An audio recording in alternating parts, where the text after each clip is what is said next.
జలప్రళయం వచ్చినప్పుడు కూడా దేవుడు ఏ అద్భుతం చేయలేదండి.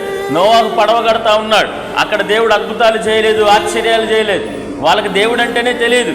ఏదో మాట మాత్రం వింటున్నారు, స్వరం మాత్రం వింటున్నారు, సువార్త మాత్రం వింటున్నారు, కానీ దేవుడి యొక్క అద్భుత కార్యాన్ని కన్నులారా వాళ్ళు చూడలేదు. కాబట్టి వాళ్ళందరూ కూడా జలప్రళయం నాశనం అయిపోయారు. ఇప్పుడు కూడా అన్యులందరూ కూడా భాగం వస్తే వైద్యుల దగ్గరికి వెళ్తా ఉన్నారు. వాళ్ళకి అద్భుతాలు తెలియవు, కానీ మనం దేన్ని చూసామంట? దేవుడి యొక్క మహత్కార్యాలు చూడగలిగాం. స్తోత్రం కలుగును గాక.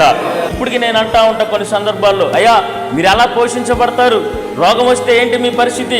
వివాహం పిల్లలు పెద్దోళ్ళు అయితే మీ పరిస్థితి ఏంటంటే, దేవుణ్ణి నమ్మి కూడా నువ్వు భయపడుతున్నావంటే ఇంకెందుకు అర్థం? అంటే దేవుణ్ణి కార్యాలు చూసేవాడు ఎదురుగా కరువు వస్తుందా, ఎదురుగా ఖడ్గం వస్తుందా, ఎదురుగా రోగం వస్తుందా? హల్లెలూయా.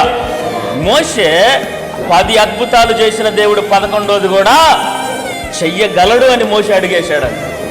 హల్లెలూయా.